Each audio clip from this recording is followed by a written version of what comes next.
It's a generous offer, but she needs to nail down his financial forecasts before she can take the deal any further. What I'd like to do is for you to just go through one more time what you're going to do in calendar year 09. Yes. And then calendar year 2010, so that we're just really clear on what you're forecasting for those 2 years. Okay.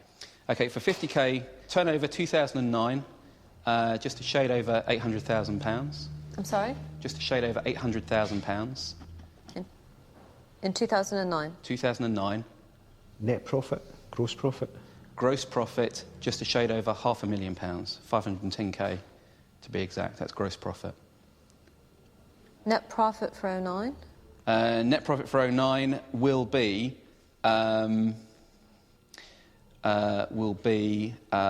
about it's just over 400. It's 415, 420k for 09 for the year.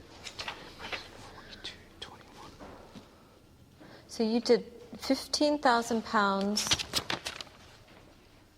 £15,000 of revenue. Yes. In Feb. Yep.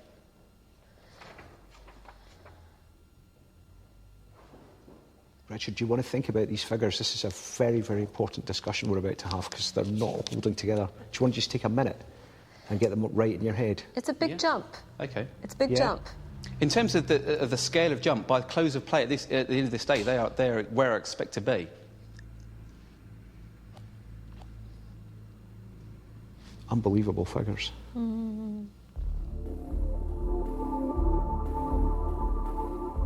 Richard has stunned the Dragons with an ambitious projection for his end-of-year figures. His insistence that he can so spectacularly increase his turnover is raising a few suspicions in the den.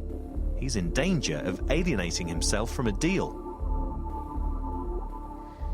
You know, Richard, I almost was there with this. I really was. I'm just, you know, I've seen too many hockey stick curves, so I'm skeptical of big jumps, particularly early in the growth of a business. But you lost me there. Okay. When you said you're going to go from an annualized revenue of 180 now to 800 by the end of the year.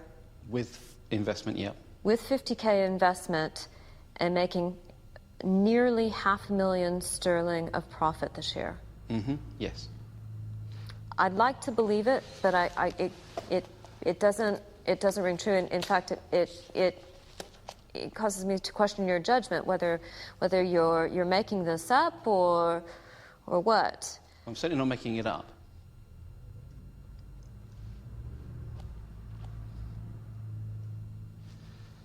You know, I'm going to cut to the chase here.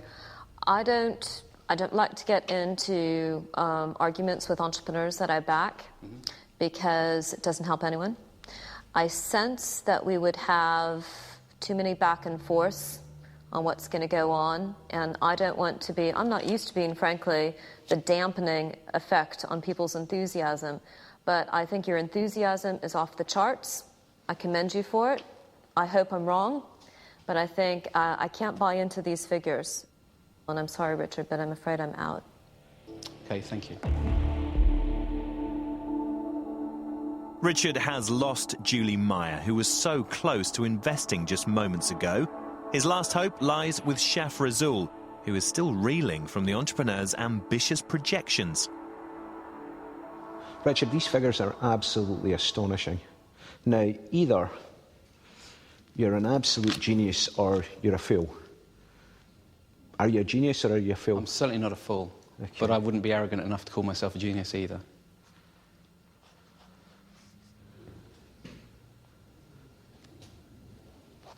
Nah, I'm sorry, I'm out. These figures, they just don't stack together. They just do not stack together at all. I'm out. Okay, thank you very much. Richard's promising pitch fell apart at the final hurdle.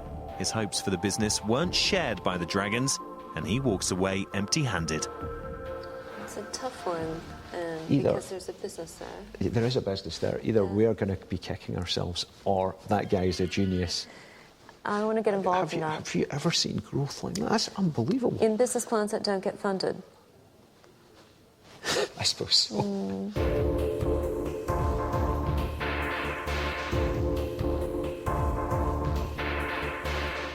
How is that for you? I'm ready for more. Are you? There's really no knocking you down, is there? Well, it wasn't really a no to the company. It wasn't a no to the concept. It was just a no to the acceptability of the numbers.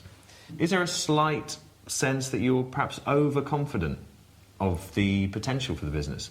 They obviously just weren't comfortable with how we see the company growing. There was a real focus on the hard numbers, the money numbers, without probably enough analysis and explanation of exactly how we're going to achieve them. And that's the shame.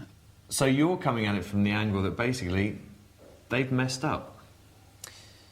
I think they've missed a really good opportunity because we are going to do well, we're going to succeed, and they would have made money from their investment. So from that perspective, yeah, it was a bad decision on their part.